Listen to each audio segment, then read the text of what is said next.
Hello, everybody. Welcome to Teal's Roadhouse. So excited about the show. I've been looking forward to having this man on the podcast, Mr. Bobby Bones. Thank you. Yeah, man. Listen, it's far out here, but it's an awesome spot. Like, we had to decide, it got to be weird for us.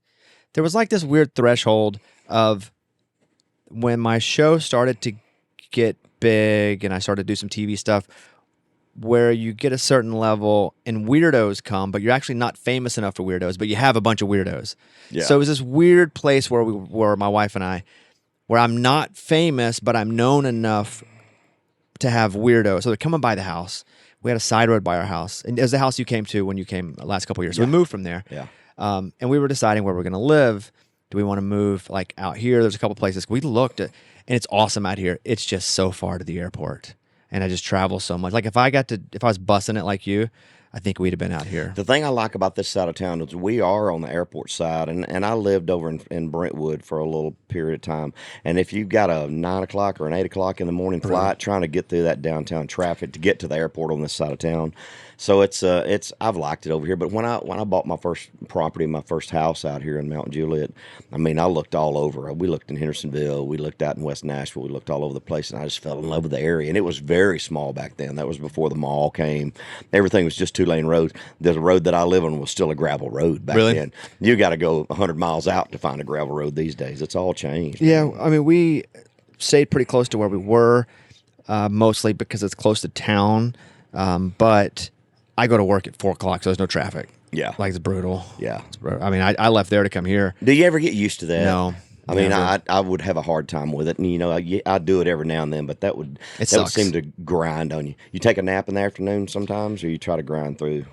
Mostly the grind is I just have work to do. Yeah. Like, I'm really insecure, so I have a lot of jobs because I don't trust any of them will last. And I work all the way through the day. Like, I came from, I did the radio show this morning. I'll just give you a random look at a day. I woke up at like 3:30 this morning. You never get used to it. I've been doing it in mornings now over 20 years. Yeah. I started when I was 20 years old.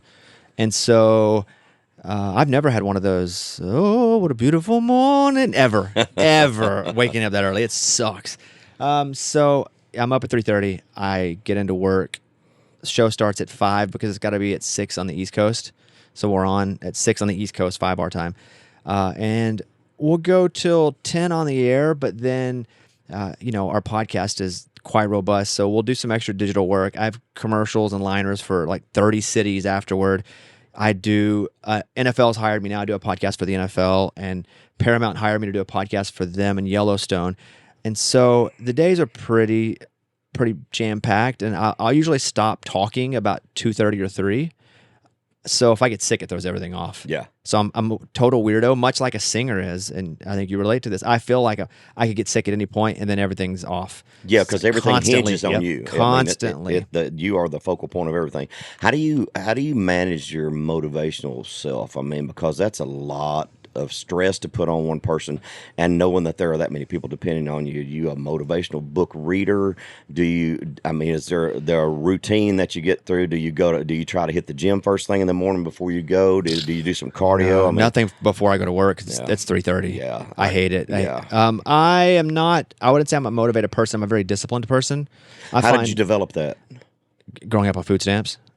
Because there's a lot to be said about being structured and disciplined. Yeah, no, I mean, I literally think it's just growing up extremely poor that the only way I was going to get out of that situation was being extremely disciplined. And that started with school. Yeah. And, I was the first kid to graduate high school in my family from Mountain Pine, Arkansas. Really? Yeah, first kid to graduate high school, first kid to graduate college. So that was super important to me.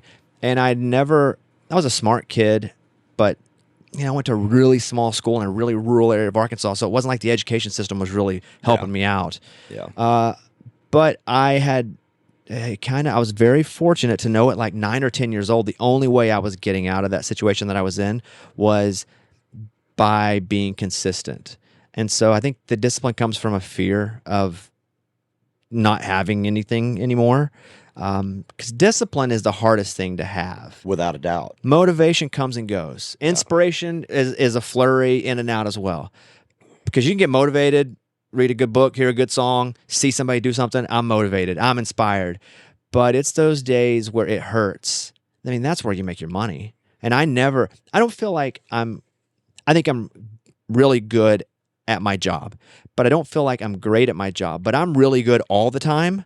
And that's what makes me great. Because a lot of the great people that are way better and way more talented than me, they're really great and they're kind of off, or, they're not really a schedule person. They're not, with And me. you find that a lot in this business. Yeah, in the Very creative business. undisciplined, very unstructured. I mean, there's a lot of people that are just flying by the seat of their pants, and I've been guilty of it for a long time too. But that's being able to knuckle down and be able to get on a routine and develop that inside yourself is a really hard thing to do for extremely creative people. And I have to battle that because I feel like I'm an extremely creative person, but also I have the background of I come from a place where you go to the mill, you go to work at the mill, you show up at this time, you get off work at this time. That terrified me. Yeah, me too. Everything about that terrified me growing up. Why? That was my daddy's solution to everything. Go ahead and go to Nashville and get this out of your system so you can come back. I can get you on the cement plant or the paper mill. The thought of that was terrifying. That's common with like Arkansas guys or rural guys. That's all we had there. Yeah, Matt Stell, same way, from Arkansas, and his dad was like, hey, go get this out of your system, and then I got a job for you at the oil mill or oil rig, whatever the mill was his dad worked at. Warehouser was where I was in Mountain Pine. We had a sawmill, and my stepdad worked there, and that was what everybody did. My mom, my mom got pregnant at 15, had me right after her 16th birthday. Wow. So, again, we didn't grow up with much, but you don't know it's not much until you get out of it. Is what's funny. In it, it's just what everybody else is doing. But my mom was disappointed when I told her I wanted to be creative, like do radio, do TV, do comedy. She really wanted something stable because that is what she didn't have. And so she wanted me to be a doctor or a lawyer. And no one had done that. Again, no one graduated high school. But the fact that I was like, hey, I'm going to go and do this and be creative, get paid off my brain, it really upset her. But from where we come from back there, nobody got away from that. Nobody did. Yeah, the things that you've done, nobody did that back there. And to dream those dreams were absolutely insane. That is an unrealistic thing to dream on. You're hanging your hat on something that's not attainable, and it's really hard for people that have struggled and gone through what our parents did to really grasp what it is that we're after. I never had anybody tell me that I couldn't do it, but there definitely was no one to say I could because it was Disneyland. Well, and you really don't know how to. Yeah. I mean, where do I go to get my foot in the door to start this whole It was journey? all Disneyland, like magical bunnies and mythological talking geese. And that's what the creative world was. No one did it. And to think that you could do it, it was a bit insane. I have a screw loose. I'm lucky that it's been the right screw that's been a little loose. So I've managed to kind of figure it out as I go. But yeah, there's nobody to tell us how to do this stuff. I'm curious about how you find balance. I don't. My wife now forces it a bit. Because it's taken me a long time. I've always been a workaholic, and it's like just grind it out all the time. And I think COVID kind of slapped me around a little bit because when I had to stop for that year, it's like I really had a hard time getting off the treadmill, and because I'd never done it, I hadn't done it in 30 years. I mean, I don't know how you navigated through that whole thing, but when you are type A and you're leaning into the wind all the time, when you have to stop, it's a hard thing to get your body to do. It's overwhelming. At least it was for me. I never had to stop. Y'all are still getting on there. We built a studio in the house and just kept going. Luckily, our show really performed well, relatively speaking. Everybody took a little bump. We took a tiny bump. Yeah. So I really haven't slowed down. I didn't even slow down enough to have a girlfriend, right? I mean, not that I never got girls until I started to make a little money and be popular, and then I questioned why girls wanted to even be with me because they never wanted to be with me when I had no money and had no popularity. So I didn't even really have a girlfriend or any serious relationship until I met my wife. And that was tough. I think it was way tougher for her because she came in, we met and started dating like 6 months before COVID. And when COVID hit, funny you bring this up, I haven't thought about this in a while. We were like, hey, this thing's going to last like a week. Yeah. And she was living in California. She had graduated from college in Oklahoma and was doing oil and gas sales, like international commodity oil and gas, and she had moved to Houston to do that. And she wanted to get her master's, and so she was like, I'm going to keep doing this and go to California, get my master's. And I met her out there. And so we're like, COVID's for a week or two maybe, so come on over and just stay till it's over. Well, that thing lasted for months. Yeah. So my slowing down a bit, it wasn't with work so much, but it was, I had time to be in a relationship a bit because I couldn't go anywhere other than home and work. And I think when COVID kind of was like, all right, everybody run free, her shock was me going back to work. And I was going 100 miles an hour. I was never there. I was touring, doing stand-up, or I was doing the radio show, or I was off shooting American Idol, or whatever I was doing. And she was like, oh my God. Like you. So the first year and a half of being married was tough on her and for me because we were both trying to figure out where we were. My best attempt at balance is something like tonight. My wife, we're recording this on a Tuesday. My wife, we have scheduled 3 hours every Tuesday. And for a while, I think she thought it was weird that we had to schedule it. But I'm like, I don't have to schedule you, but I prioritize. And it was like a language learning of each other. Yeah. And I was like, I want to make sure that you own this, so I don't replace it with something else. So every Tuesday, and we hang out all the time, but every Tuesday for 3 hours, that's all we do. We just focus on each other. That's the balance that I create. Is forced balance, but it's better than no balance. And if I didn't love her, no chance.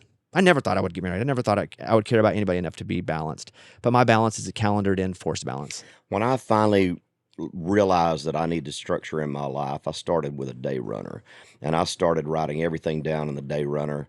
And I finally evolved to the calendar on my phone, and I'm in it every day. Yeah. If I go to a doctor's appointment and I reschedule it, goes in immediately. I live out of that calendar every day, and I don't like surprises. And if I don't structure my world, I can't manage everything that's coming on. Do you get overwhelmed by things if you don't structure? I don't allow myself to be overwhelmed because I'm so structured. That makes sense. And this is always good for podcasts, so you're not going to care that I name drop. It's actually fun. But when I started working on American Idol, Ryan Seacrest, who I was basically his junior varsity on that show for 4 years. Yeah. He hosted. When he wasn't able to get to LA because he was doing work in New York, I did some of his stuff. I filled in when he got sick as a host. I did a bunch of working with the contestants. He was like, hey, man, here's the thing, because he runs 90-0 all the time. Yeah. And he was like, here's the thing, like you set your calendar, and when it's that time to go, you have to go to the next thing. He said, if you don't, you'll be 5, 10, 12, 18 minutes behind all day.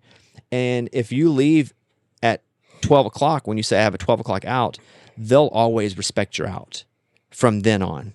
And so that was really good advice for me. I was trying to manage that anyway, but at the same time, I was like, these are important meetings. If someone wants to keep me longer, I'll just be late to the next one. I was trying to prioritize, but that talk with Ryan like 5 or 6 years ago was good for me because it's all expectations, and I want everybody to have the expectation that I'm going to be where I say I'm going to be when I say I'm going to be there.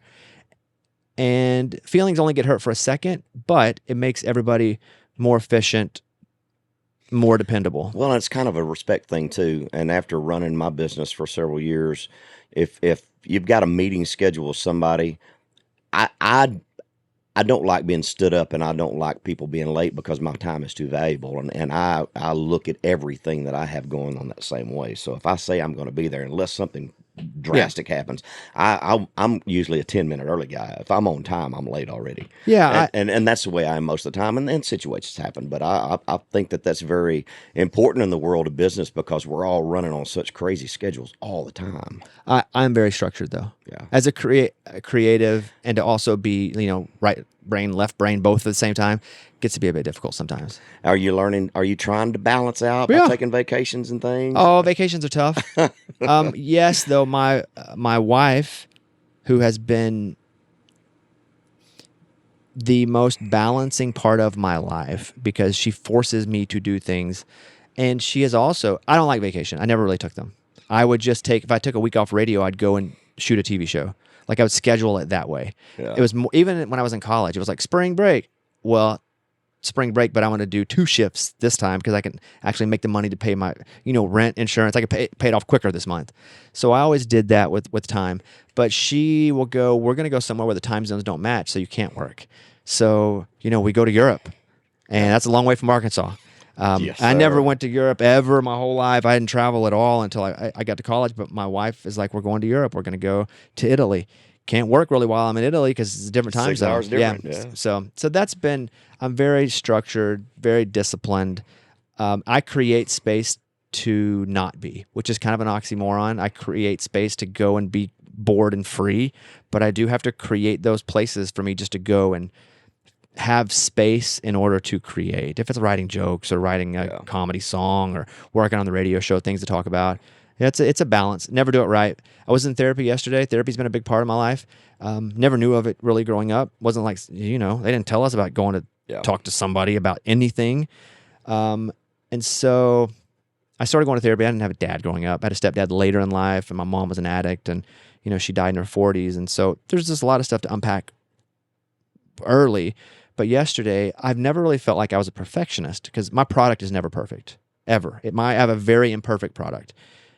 And my therapist was like, the perfectionist is not about what you're ending up with. He said, sometimes the perfectionist is the process of doing it. And it was like one of those, that's exact, because if I don't do it exactly the way I've always done it, it has to be it's never a perfect product. It has to be imperfect, actually. But it was the first time I really felt like a perfectionist, because if I don't do it exactly this one way that I've found to have success, I can't do it at all.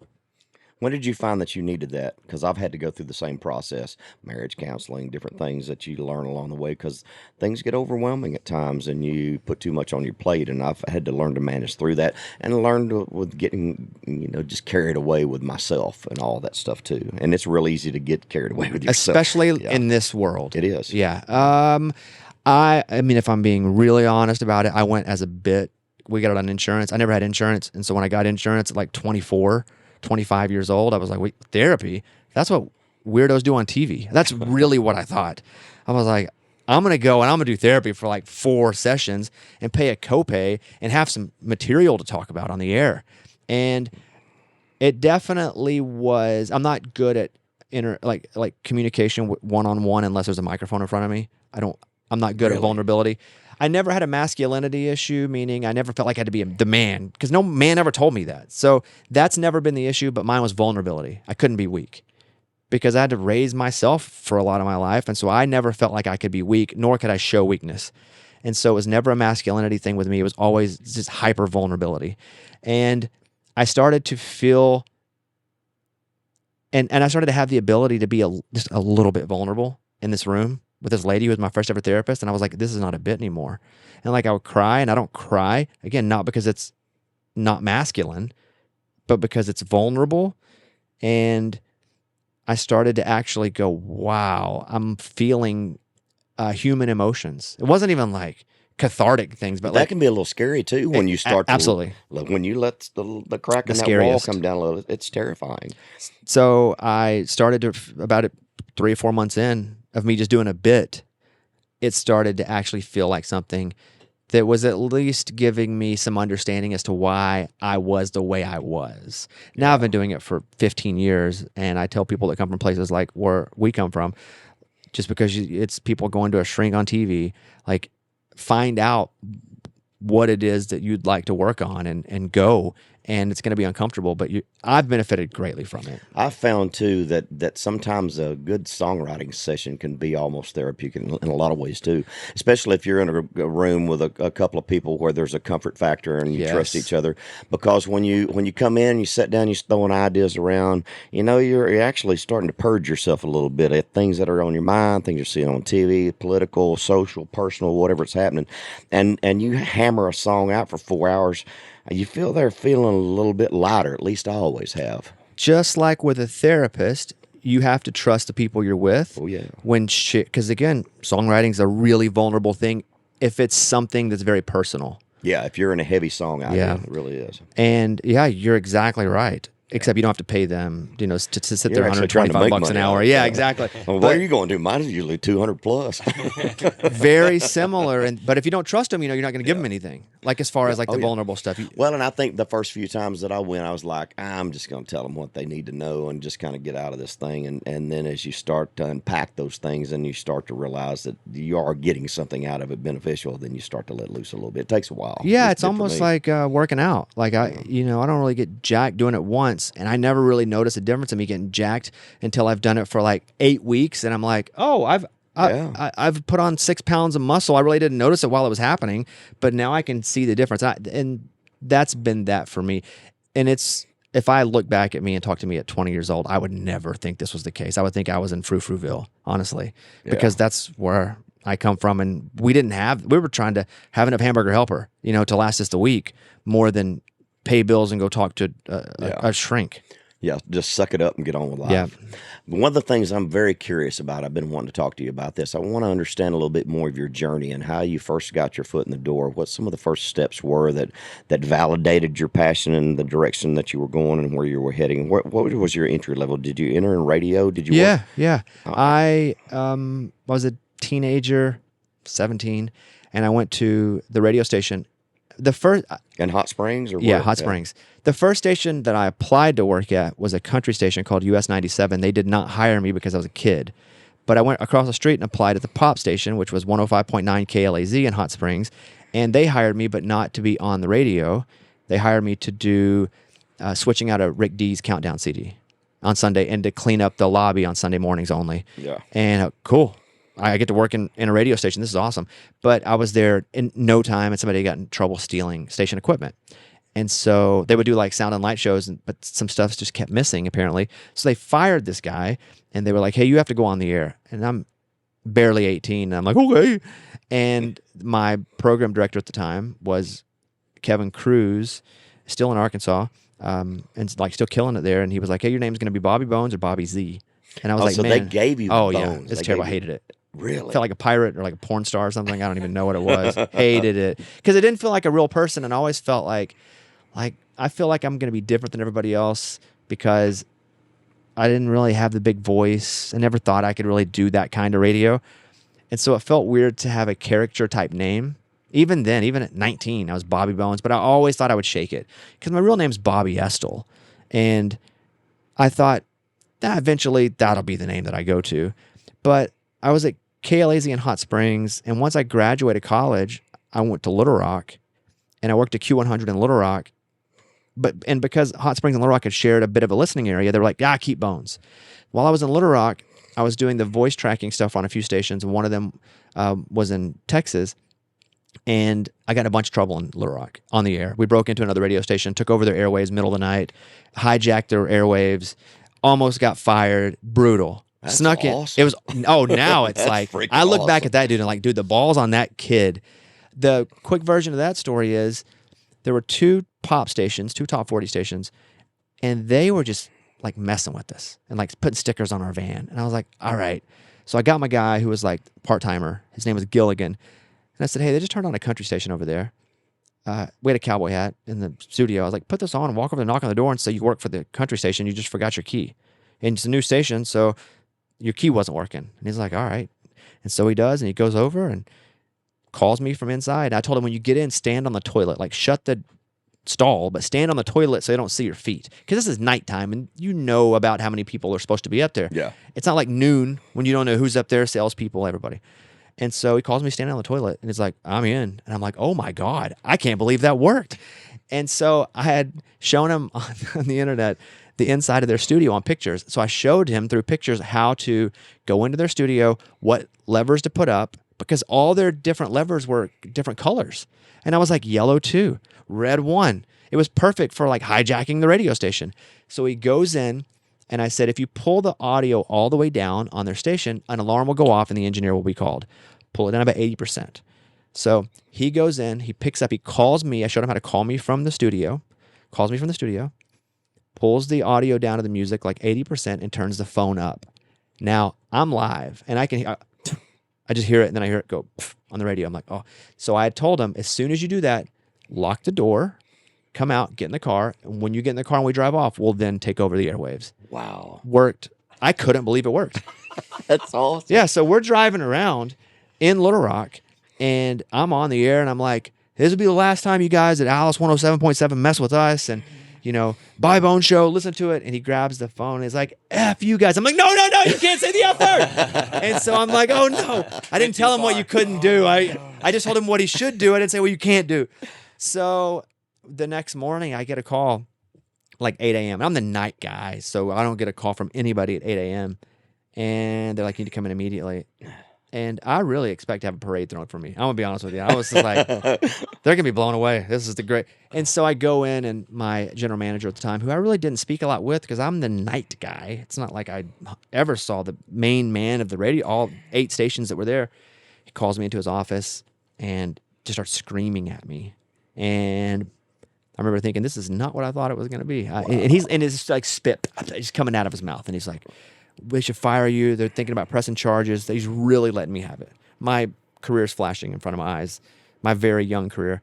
And he's like, "Shut the door." And I remember thinking, if he did this with the door open, what's he about to do to me with the door closed?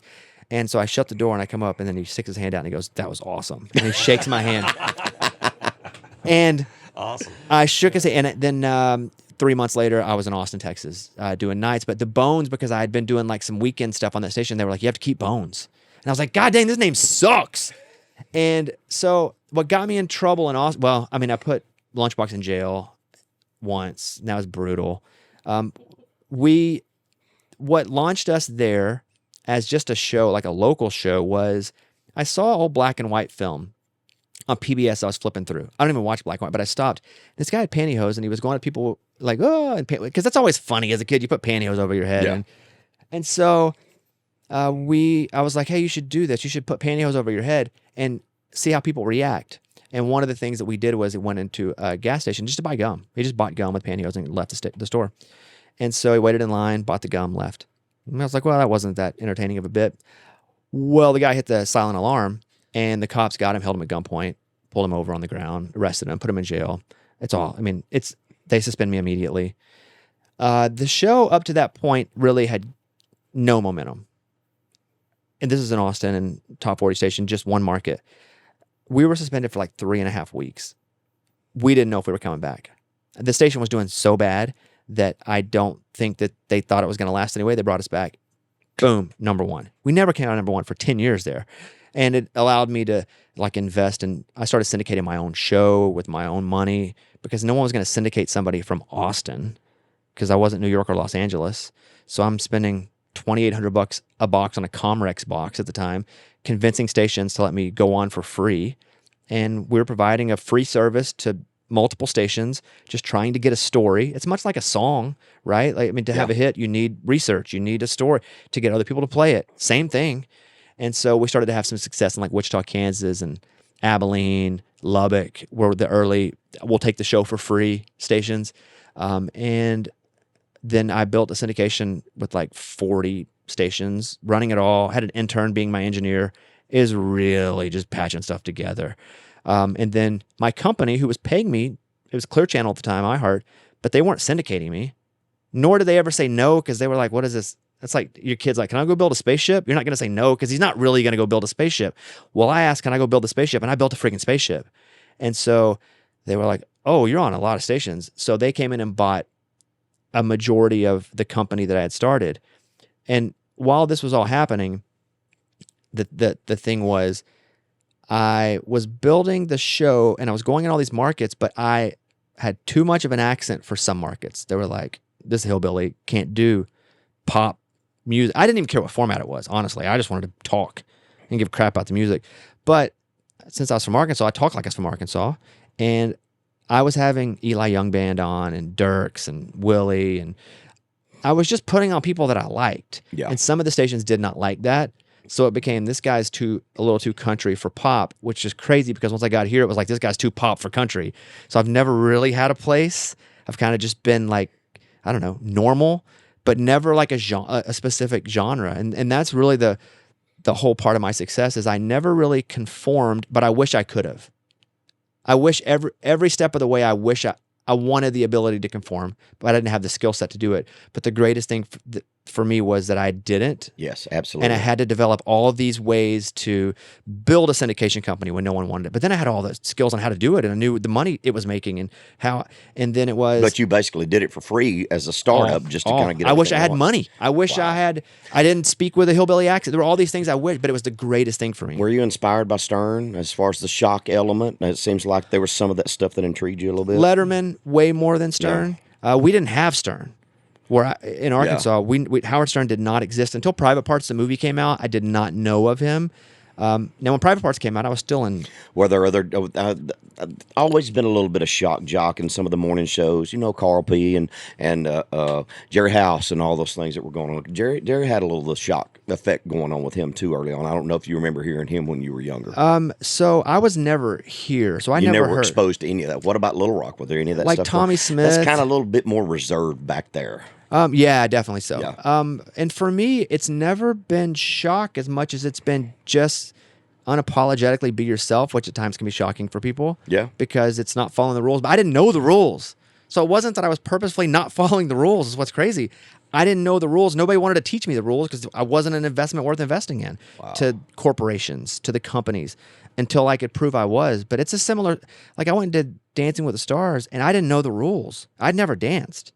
And the fact that I'd never watched the show other than like a couple clips, I won the freaking show because I didn't know the rules and I kind of figured my own path to do it. I wish I was a better dancer, but I think the fact that I didn't know how to do it allowed me to resonate more, and people saw something that was a little awkward, but I think they saw themselves in it, and that's what's my whole career has been. So you've been able to build this brand that is a little bit similar to Seacrest. I mean, I've seen you navigate these things with radio and all the little things that you've done. With this Bones moniker that hangs over you, do you peel it off when you go home? Is there a yeah, my separation? wife gives no craps. Yeah, so because I've always heard I never had a pseudonym or an alternate name, so I don't know what that's like. I've always had to live in the skin, but it seems like that would be kind of a healthy thing on some level. I don't even think it's a name thing. It's the healthiest thing for me. And again, it was really difficult for me was getting married because my wife does not care. Mine don't either. Like nothing about it. And I'm not saying that she's not supportive. At times I'm like, I wish you would like what I do more. And she's like, I like what I like. Like, you want me to fake it? And I don't.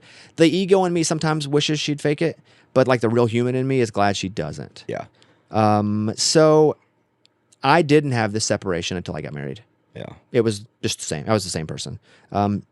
Because it was me, but I think it's the same person now.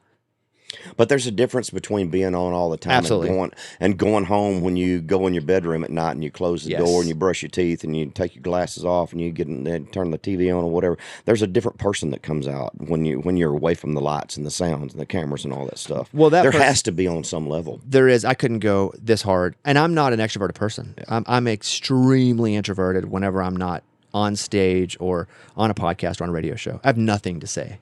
So that there are two versions of me, same person.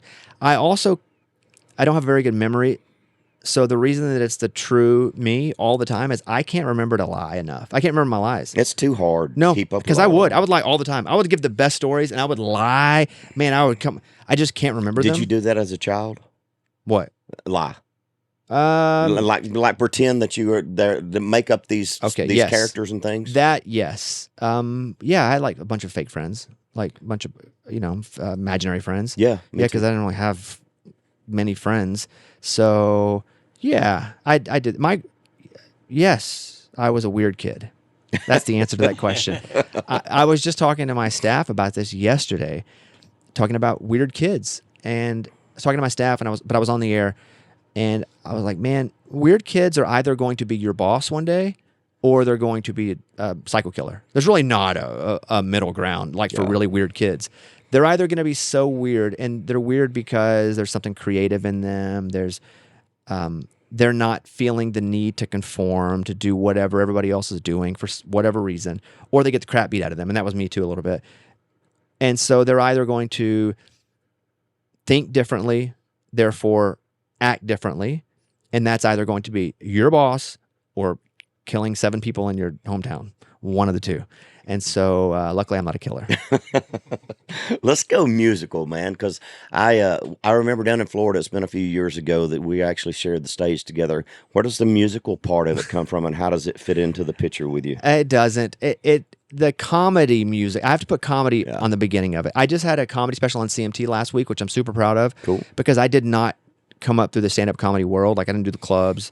I just started playing. I bought a guitar at a pawn shop in college, and I was like, I'm going to learn how to write funny music. And I went to Walmart. They used to have those clack, clack, clack, clack posters in those dividers. And I bought one, and I spent $35 on a pawn shop guitar and learned C, G, D, E minor, all the ones without bar chords. It's all I knew for like the first 5 years of playing guitar. But I would just write songs. You could have got the easy chord. Yeah, I could have. And so that part was the music part. I can't sing, but I can sing just good enough that it's not distracting from the funny that I'm singing. So I would never record a song for real because I'm not a singer, but I can sing good enough if I'm doing musical comedy that you don't go, God dang, he sucks. It's just good enough. I mean, it's right on that Mason-Dixon line of just being good enough to be able to be like, oh, I don't have to think about how bad he is. He's just fine. Oh, but the song's pretty funny. So music for me was that. It was comedy music, where my partner in my duo, my comedy duo, the Raging Idiots, he's really good musically. So that kind of balances out. So if I write something like, I can't really get this, he's like, got it. Do y'all still do a handful of shows a year? Or are you kind of in and out of it? The one that you're doing with us in a couple weeks at the Ryman, it's like it's a big show that we do every year for St. Jude, but that's all rooted in us touring all the time. Yeah. And I was like, we can do this show at home at the Ryman, get our prominent friends to help us sell tickets, so I don't have to be like, please come and donate all the money to charity. That we did, I did like 25 theaters last year as I was touring to do my special, as I was getting it ready. And he came on the road with me, and we did like 15 minutes in the middle of like comedy music. So it's a small part of like the overall touring product, which is just jokes. Do you watch comedy stuff? Do you follow any comedians or anything like that? I don't if I'm touring, because I don't want to accidentally steal. Because it's things will sit in my subconscious, and I'll see an idea, and then I love like guys like Mitch Hedberg. I mean, some of those classic guys. I mean, they were so far ahead of their time. Mitch was, man, and I've gone back and I've dug around and found some things that he did some stand-up routines to before he found his groove, before he got that delivery down and everything. And there's something real special. You could tell there was a point where he really locked in, and there's such a skill set to it. It terrifies me. It's the most vulnerable thing I could possibly do. I can't imagine getting up on stage and trying to do that. That would terrify me on so many different levels. Again, I'm not a classically trained comic, and I'm solid B at best. Like I know I can get to be pretty good on a really good night, but I'm never as good as like the real deal. Which is why I was so excited that CMT wanted the special, right? Because they could put anything on there. So there are times when I'm on stage, and if I'm contracted for an hour, that I'm 40 minutes into it, I'm like, God, this show I've not been on. I feel like the crowd isn't laughing, and I look down, I'm 12 minutes in. It feels like 40. And then you start to sweat. well, then it's like, oh my God. Oh my Lord. So it's very vulnerable because there's nowhere to go. There's no instrument to hide behind. It's just, you're there, figure it out. But it's made me so much better in other parts. But I think radio and doing live radio for hours and hours has been the absolute best thing I could have done for like all the stuff that I do, like for live television. Not scared at all. I do live all the time. Yeah. You just have to learn a couple things with your face in your hands. Otherwise, it's the same thing. Being on stage, same thing. But I like my favorite people ever. I wasn't alive for him, but like I love Andy Kaufman just because he wasn't scared. And he pushed the boundaries very too. much so. And some of the stuff tanked horribly, but he did not care. And just being so brave to get up and just do crap, that to me is what's exciting. So the rabbit hole, they say that Kaufman faked his own death, that he's still alive. He's one of those out there. Well, he said he was going to do that, he said he was which is also brilliant in Yeah. itself. That you never really think he's dead. His daughter, and he's dead. But what a brilliant thing to say, because his whole shtick, he wasn't a traditional stand-up comic. He was a performance artist. And I love awkward. Like, it's my favorite. I love just this like rabbit holes. I love to go down a good rabbit hole. Here's another one for you. Elvis is not dead. He's a preacher in Arkansas. His name is Bob Joyce. He's in Arkansas too. I'm familiar. Yeah, that's Scott Joyce. That's his son right there. No relation. I got it. But I love going down those rabbit holes, and you kind of cipher through and you kind of figure some things out. Some of it you call BS on, but some of it's pretty intriguing. Now, there's just a lot of things there that make you go, Well, yeah, there's a lot. I mean, I did a whole thing this morning on cults, and I rabbit holed for an hour and a half. And we went through all the cults and the ones that, possibly were real, the ones that were real. We did Heaven's Gate, where they thought that they killed themselves. They got on the asteroid and the Hale-Bopp comet. Yeah, that's exactly what it was. That's crazy. The bald-headed guy. What was his name? There was like Re and T or whatever. Yeah, and he was like an older dude. Yeah. The one that we were talking about today was the Zizzy cult that's new. Where is it the bald guy with no eyebrows that shaves all the hair off his face that's talking about the mothership about to land that I found on TikTok? No, different nut. Yeah. Different nut. This one is, she claims that she can use both sides of her brain and that they are preparing the world for the AI that rules the world in the future, because eventually AI is going to take, this is their words, eventually AI is going to run everything. We're going to build it so big that it gets bigger than us and then runs us. Yeah. And the AI in the future will then be all knowing and be able to even travel in time. So the fact that they're able to make sure that that happened, it's crazy. And they have allegedly been involved in 6 deaths. They just caught her. And so, oh, dude, I'll rabbit hole like crazy on that stuff. I love that Yeah, stuff. me too. So you don't seem to me like a guy that watches streaming things, because you just don't take the time to do any of that. I am one or the other. My wife and I, we will sit and binge the crap out of a show. We try to have one show going at a time, at all times. Okay. So I need that a bit. But I like to read a lot. And mostly because I feel like I'm not being efficient if I'm not reading. So she has encouraged me to read fiction a bit. And this is the kind of nut that I am. So I'm reading this book and I just started it a couple nights ago, and it's fiction and I have nothing against fiction, but I feel like if I'm going to spend my time reading, that I should probably be invested in me learning something. Yeah. And so the book is called, because I read a book called The Midnight Library that was fiction on my wife's recommendation. And then I'm reading this book called The Life Impossible. And in this, it's about this woman, she's in her 70s and blah, blah, blah. But she brings up Cantor's theory of hierarchy in infinity and how infinities are all different sizes. And I'm like, wait, what? So exactly. So I turn, the book goes away, and I spent an hour and a half last night reading Cantor's theory of the infinity hierarchy and how infinities can be different sizes. And I'm going, well, that can't be true. Because infinity, there's no end to infinity. There's no beginning or end. So how can they be different sizes? Exactly. And exactly why he drove himself crazy. It has been proven true, though, in that, because I will get on ChatGPT. But again, this is my point, right? It's like you do. Even when I try to find something to relax in, which is a fiction book, they mention something like this infinity hierarchy. And then I spent an hour and a half researching how this mathematician from hundreds of years ago, so I'll go to ChatGPT and go, explain like I'm 5. This is what I did, the infinity hierarchy, because I use ChatGPT like crazy. Better version of Google, and it will talk to me like I ask it to talk to me. And so their explanation was, let's say you have an infinity amount of red blocks in a Lego set, and so you lay them all beside each other, 1, 2, 3, and it goes infinity down a line. But let's say you have an infinity amount of Lego blocks that are all different colors, but you try to line them up by color. Well, the ones that start with green will go to the right. The ones that start with blue will go to the left. So now your infinity has spread. It's not just one infinity line. It's infinity in all directions.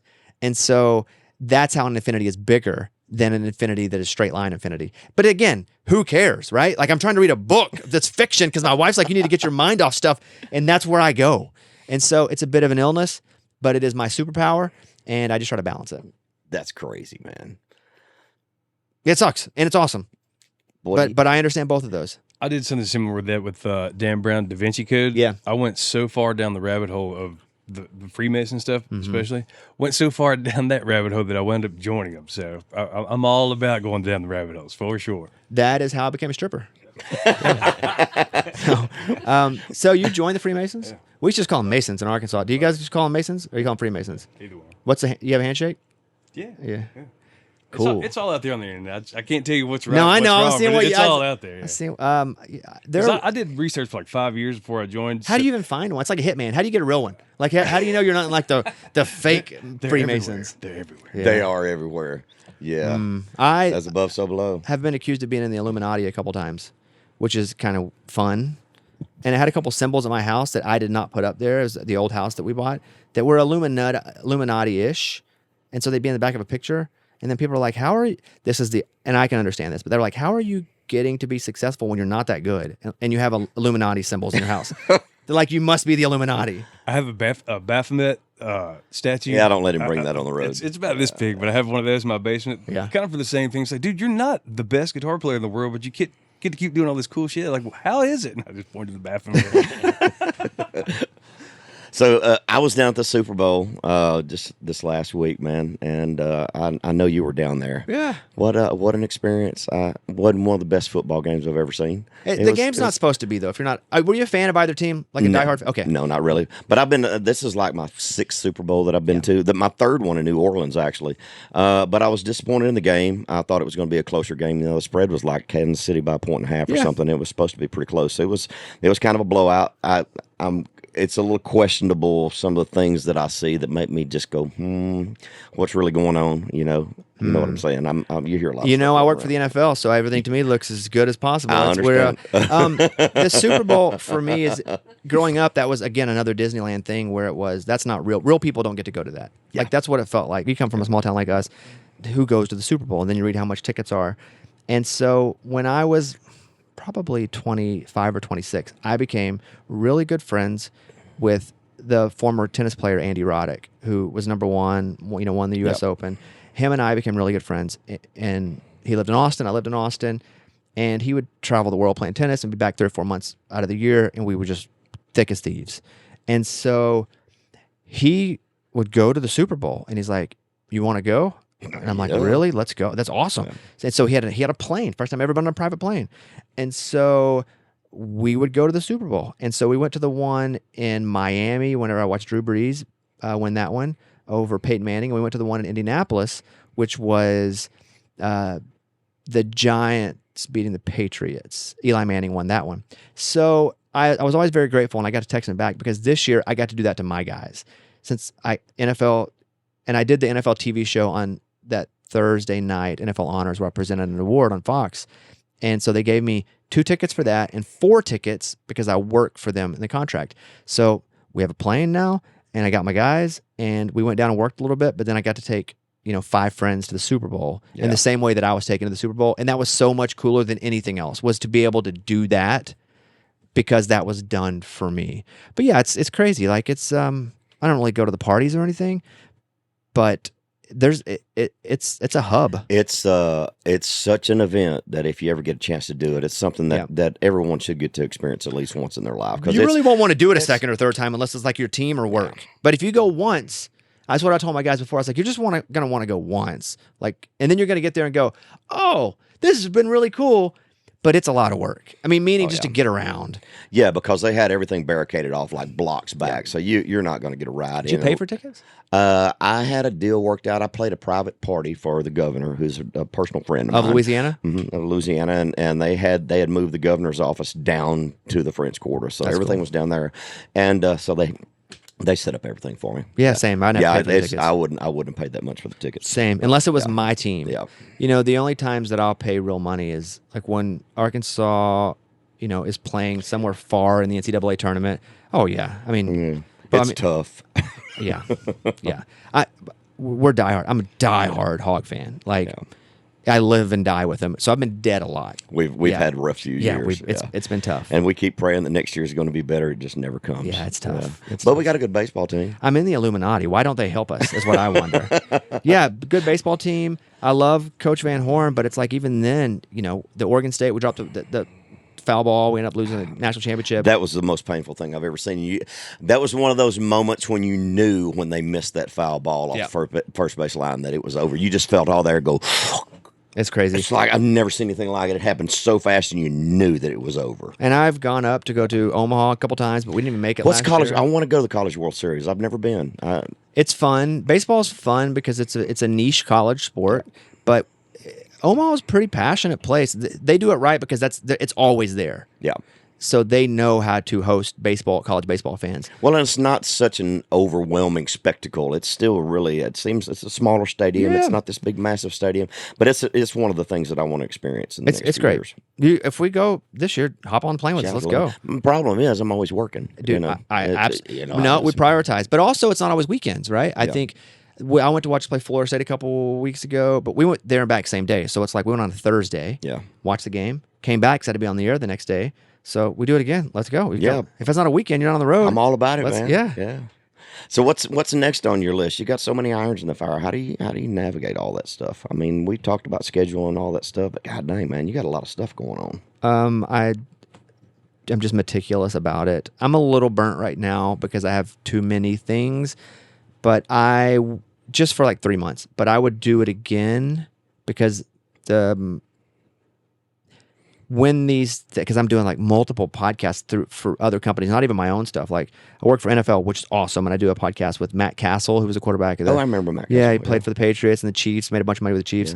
Yeah. So him and I work for NFL. We have a podcast called Lots to Say, and that's awesome because the NFL has treated me really special. And that's a massive company. Oh yeah. I do the Yellowstone podcast for Paramount, which I'm doing that at the same time as I'm doing my show, and I have my interview podcast. So it's a lot in the podcast space. I've pulled myself off the road for a bit, but it's just prioritizing, and I'm a little burnt now, but again, I would burn myself again because everything just happened to come at the right time. But what's next?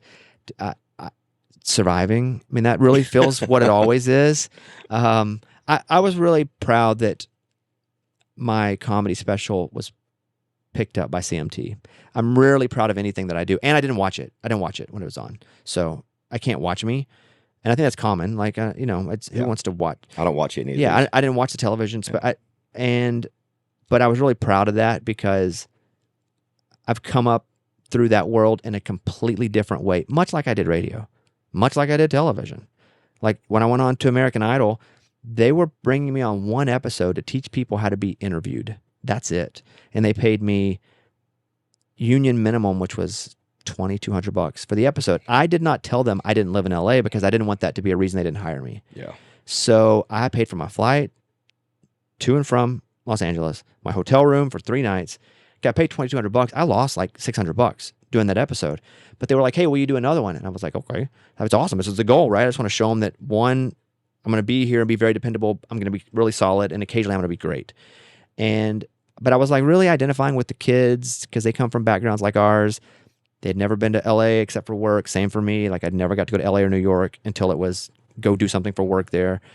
And so they brought back like 3 episodes and they were like, you want to come back for a 4th? I'm like, guys, I've lost like $1,300. Like I'm in the hole doing these. You got to pay me. Well, it was, I can't afford to do. And so then some of the producers were like, you don't live here? And I was like, no, and here's why. So they paid me like $50,000 for the final part of the show, almost just to make up for the money that they didn't know I was losing for the first episode. So that was my first season. I did all those episodes. And then season 2, which my only goal was to just exist until they could see how valuable I was. Well, I want to ask this question, but I don't expect you to answer it because I wouldn't answer it. But I'm going to ask it because it leads me to something else. Who's the toughest interview that you've ever had to do? And how do you navigate? This is what I want the answer to. How do you navigate around somebody that doesn't know how to be interviewed? Oh, I can answer this, no problem. So, and that's what I worked with too. Again, those kids on Idol. But my season 2, I was just going to say this. I lost all that money. Season 2, it was 7 figures for season 2, 3, and 4. Just because I wanted to prove to them, and I did. And then they were like, oh, we don't want you to go. And it's like, okay, well, at least pay me. And so they did. It was like 1.2, 1.6, 1.8.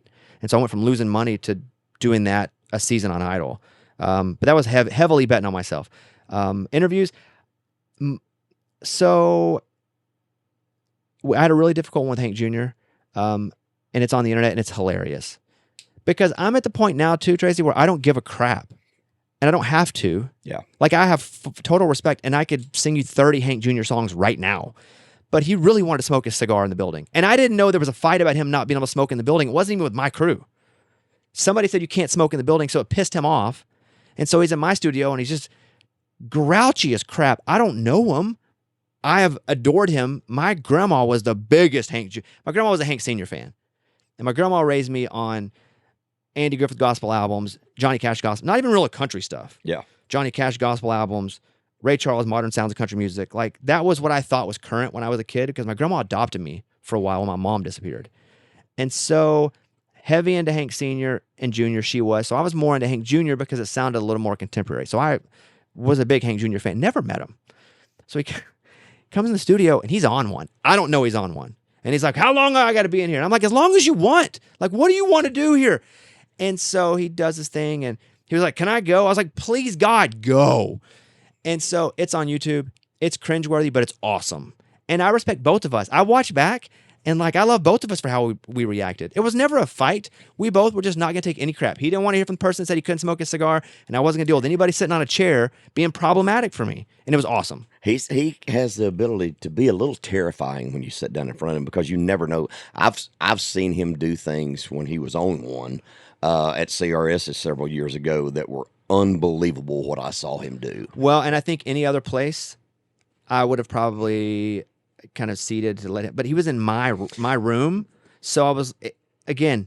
If go to YouTube and look at Bobby Bones interviews Hank Williams Jr., you will go like, "Oh, but this is brutal," but it's awesome. Yeah. What about one answer guys? How do you navigate? Those are the hardest for me. So I'll give you an example because I love this person, but the more you work with somebody, it's all communication styles, right? I don't think anybody that one answers me does it on purpose. I think they just aren't great at being interviews. There are two things that I do. One, that makes everybody uncomfortable. I have no problem with it. I sit in silence. I'll just sit because I'll feel uncomfortable. And I love awkwardness. Yeah. And people will fill air and fill space. And so this is, again, a bit of a superpower that I've developed because I just don't care. And I know now I've done it enough times, it works.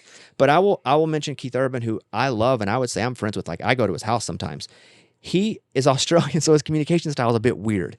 And Keith will talk and go, I say, "Keith, how's it going?" He goes, "It's really good today. You know, we played some guitar, and, you know, we were eating yesterday." and he'll just stop in the middle, and you're like, "Oh, God, I got to jump back in." But at first, it was crazy for me because I was like, I don't know when to talk. I've worked with him enough that when it's a communication style thing, I just have to be in it. Carrie's tough sometimes, and I really like Carrie.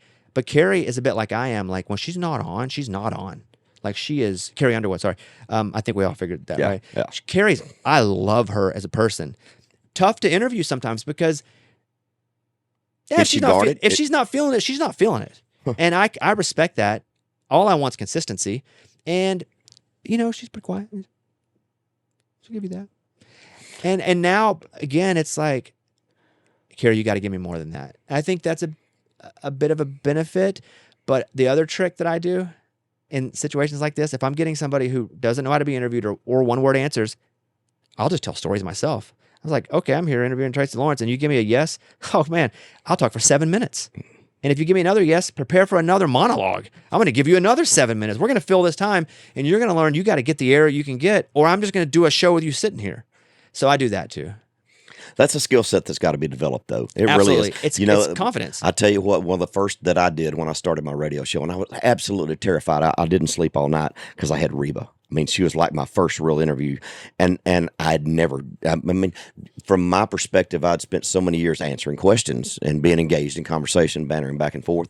When I had to navigate the conversation, I was terrified. I don't think I slept all night. And Reba's so gracious because she's so good at it. I mean, she's one of those true pros. She can navigate the waters and do whatever you need her to do. She can engage, she can back off, or she can fill a slot if you run out of words. I mean, she's so cool, and she can poke you. Oh yeah, and it's awesome. If she wants to cut you, she can cut you. And I love hard it. And fast. And she cuts me hard and fast, and I can't get enough of it. Love It's it. awesome. There are a few of those. You mentioned those people that you meet, and you go, "Oh, that's why they're a massive star." There's a few of them that don't even need to sing, and Reba's one of them. Like, she can captivate a room. Oh yeah, she can be funny. She's just compelling. She can tell a sad story. I'm not talking about singing. Like, she is a great storyteller. I've had the awesome pleasure of working with Dolly multiple times. Yeah. Dolly was part of my comedy special. She was so nice. She did a thing with me at the very beginning and at the very end of my comedy special. And same thing. Like, she will take a fork and jab you in the eyeball with it, and please jab the other one, because it's awesome, because she's cutting, and once she feels comfortable, she'll go. And that's when it's the best. Garth is like that. Like, Garth is one, I don't even know if he's real. I don't know if he's a real human, because I've never seen him not perfectly, amazingly on. That I'm like, you just want to push them and see if it remember works. somebody walk in. Oh yeah, you're Yeah. such and Oh, such Clint. from 5 years That's ago right, from Mount Ida, Arkansas. and like really, Unbelievable. where's the earpiece in your ear? Unbelievable. And you're right. Yeah. Or you're looking for somebody that's standing behind him and nobody is. Who's the most interesting person that you've met in the entertainment world? And you've said some pretty big ones already. Interesting. I guess like charismatic, interesting could be defined in a few different ways. So interesting to me are people that I'm interested in because I tend, if I love it, I go a little harder at it, trying to discover it. I'm a big John Mayer fan, and there's an interview with John Mayer and I where we just kind of get into music. And I was really interested. I'm interested in how people think, how creatives think, because you really can't compare it. I can't compare how I think to how you think unless we talk about it because I can't see how you think. I don't know how you think. That's inside of you. And we were talking about picking content and picking music. And with him, I was like, your songs that you really get tired of playing. And he was like, it's usually the songs that are so down the middle and just easy to write that I wasn't challenged by them. And he's talking about waiting on the world to change. And he was like, yeah, it's a fine song. And people love it when I play it because it didn't challenge me and it was easy. So that I feel like I'm kind of being lazy. And so the stuff that I'm really interested in are the songs that were hard for me to write, but they don't resonate with people. So it was that. Like I'm interested in the creative brain of folks because I like to compare mine. So I'm sure it's very selfish. I also like when artists are way brand new. Like I had Bailey Zimmerman before. I was his first ever interview. He had never been on anything. He's on Stun all the time. Bing, bing, bing, bing, bing. Yeah. And it was the first, and I got raw Bailey Zimmerman before he got put into the semi-grinder. It's not the same as it used to be.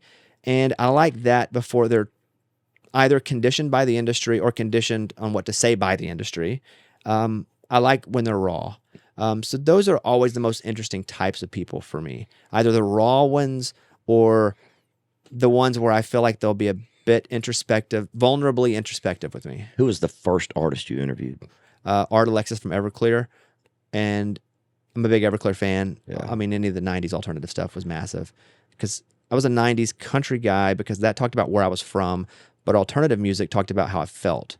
Because I felt like in the 90s, it was a little more, country music was a little more adult, frankly, than it is now. Now it's very, very young. And I felt like I couldn't relate to what a lot of the country songs were talking about, but I could relate to where they were talking about being from, because that's where I was from. I'm from the South in a small rural town, and they would talk about rural America. But alternative music was the first music that talked about how I felt, because I was 16, 17, and, it was pretty dark at times and sad and angry and maybe didn't know how to be angry, but still talked about that. And so all that music, like that's burnt into me. And I remember Art Alexis, it was a terrible interview. He was awful. And I've also learned that because people are awful once doesn't mean they're awful forever, because I had him later and he was absolutely wonderful. But again, I was just, my first in-person interview was even better. This is the best story. I'll leave you on this one because it's an A-pluser. So, because that was on the phone. So that was my first ever foray into interviewing, and it was terrible because it was on the phone. You couldn't see each other. My first ever real interview was at Magic Springs in Hot Springs, Arkansas, and there was a band playing there. And they were like, hey, go to Magic Springs and interview this band. And I'd known some of the band songs. And so I go, and there's 4 members of the band, and they're bringing them out. And there were different radio stations there, and they would go with, and I remember thinking, I hope I get the lead singer, I hope I get the lead singer.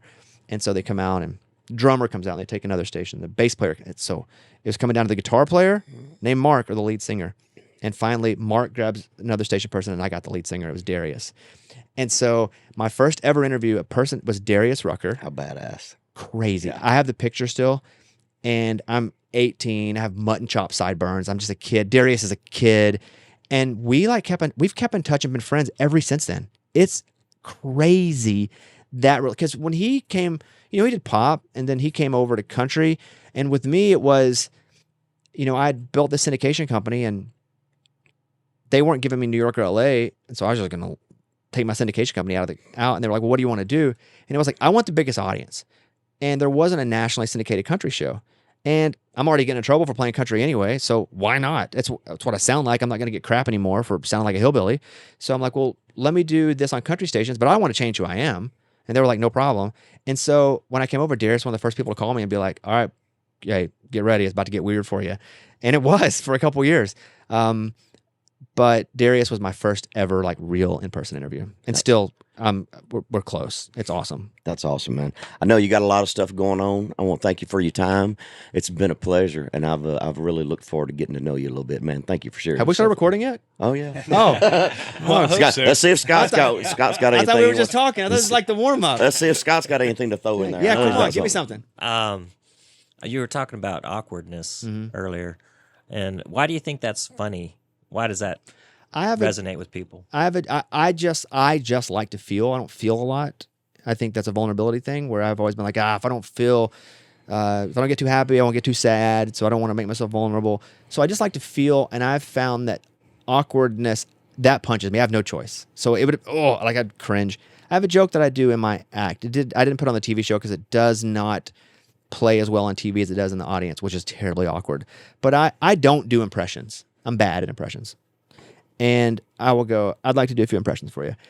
And so I do the ones that are just right down the middle that everybody can do a little bit to set up the joke. And I'm like, I'd like to do Arnold Schwarzenegger. And that's the very easiest one. It's not a tumor. And then I like to, so I walk through a couple of those and and then I go, I'd like to do an impression now of my biological father. And then I just walk off stage. And I just stay off the side of the stage. And people know my dad left when I was like 5. Like they're in the audience because I've referenced it way earlier in the show. And there's like a high that comes from them not knowing what do I get up and leave? Well, they're like, and some of them are like, oh, and some think it's hilarious, and some are kind of boo. That to me, that's currency. And so I get to just that point and I walk back out and then they're like, ha ha ha, and I move on. But like that charges me, that awkwardness there. Because I know I'm making that audience feel, there's like 8 emotions that are happening right there. And everybody's experiencing that differently. Some people think it's funny, some people think it's terrible, and everywhere in between. But I like to make people feel, and that's compelling feeling to me. So I think that works for me a lot. And I'm just awkward always. Like, I'm just goofy and lanky. And so awkwardness works for me. I like it. Not really that cool, but I appreciate you saying that. Yeah. All right. Well, thank you, brother. Come on. What do you have? Give me something. You give me something. Let's see here. Man, you mentioned something before we started, Yeah. and it sparked my nostalgia. So you mentioned what was it, baseball cards and football cards? Yeah. So I found a bunch of my basketball cards and old baseball cards the other day, and my dad told me these Nolan Ryan cards, son, that they're gonna be worth a lot of money one of these days. I looked them up. There's one that's worth like 15, maybe. The other's like $15,000? No, $15. Got and it. the other like $2 or $3. I'm like, damn, Dad, what's up with this? But anyways, I got a couple Jordans and stuff like that. So what is your holy grail baseball or football or basketball card? I've gotten into collecting. It's everything that I couldn't do as a kid, I like do now as an adult. It's crazy. It's crazy being rich because I can just buy stuff now. I can never buy anything. Now I buy everything. And so all the stuff that I wanted, I get now. So I collect baseball cards and football cards and I get them graded and like I have memorabilia. So that is fun for me because that's almost like I'm letting that kid like finally get to live out all the stuff that he wanted. I'm a massive Chicago Cubs fan. So like my favorite card is not my most expensive or most valuable. My favorite card's like a Mark Grace rookie because I was a left-handed first baseman, just like Mark Grace, number 17. Like that was like my guy. So that's my favorite, the rated rookie. My most expensive card, I do have a Nolan Ryan rookie card worth probably like $50,000. It's the duel. It's him and the other guy on it, and that's pretty sick to have. But I have that locked away. I don't even look at it. I feel like my eyes are going to make it worse if I just look at it.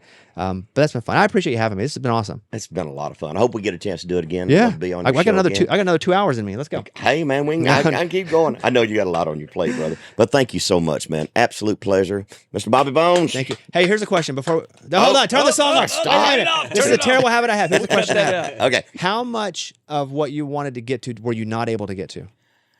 Really, I just wanted to get to know you. I wanted to kind of hear how your foundation started. That was really what I was the most interested about where you came from, because I know how humble the beginnings were, and I just wanted to know because I'm looking for ways to inspire young people and find common ground with people that are looking to get into this business at whatever level, whether it's being in radio or being in broadcasting, being a news anchor, Sure. being a singer or a songwriter, whatever. I'm trying to find people that can give somebody insight, because most of it comes down to grit and determination. Oh, it's tenacity. You're 100% right. And what I've learned over the years from myself, I had no relationship with my biological father. My stepdad raised me, and there was a dynamic in the household as he started having his own kids, because my mom and stepdad got married before he had kids. How that dynamic changed, and the fire that it put in me to be successful, wanting his approval for me to see him like he saw his own son. Yeah. So those things are very important to me, trying to find how people navigate those things. Because if I would have been born in a upper class family in a stable environment, would I have done what I've done? If you would have been in a different situation, would you have had the drive or the fire to do it? That's what interests me. Yeah, no, mine's fear-based drive, so I don't think I would have. Yeah. We're put where we're supposed to be. So when people want to lay around and whine and complain about how the world's turning, to get up off your ass and go be successful. It's there for you to do. That's what I'm searching for. I think the world is completely bendable. Absolutely, at your will. Yeah, and I don't think I would have known that had I not got lucky and bent it a few times. Without a doubt. Yeah, well, okay, I have my guitar now. I'm ready to play the song. All right, go ahead. Hit us on out of here. Take us out there, Junior. I've got one thing that I didn't get to. The card thing got me excited. Yeah. So I feel like this is a great question for you. So what is an insult you've received that you're the most proud of? Oh, that's good. It's probably when people can't believe that I am as successful as I am because I'm not as good as I should be. I relate to that. I mean, and that's all seriousness. So like, I don't get it. Yeah. I get that a lot. Like, I don't get it. I don't understand why the guy gets his own TV shows. I don't get why he has a nationally syndicated like, I don't get it. And people will say that because what they're doing is comparing me to a standard of success that has already been, that line's already been drawn of how it's supposed to be done. And I'm doing it completely different. And you don't have to get it, because if you don't get it, it's not for you. And so I think the most backhanded compliment is when someone is like, I don't get it. Why does he get to do all this? He must be a plant, or the company must really love him. The company loves me because I make them money. That's it. Companies have no relationship. They're not humans. They don't give a crap. That is one at first I struggled with, because I'm like, man, people think I suck. But then it was, no, people don't get it as compared to what they're conditioned to think you're supposed to do. And so they don't understand when they've been trying to do it this familiar way, and I'm not, but only because I didn't have the skill set to do it, how I've been able to be rewarded with whatever success it's been. Yeah, I think it's a fair answer, right? Absolutely, yeah. Great answer. And then also it's like, man, he's so good looking. Yeah, that's okay, I'm plugged into the amp. All right, here we go. All right, Take us out, Junior. Thank you, Bobby. That's awesome. Thank you. Yes.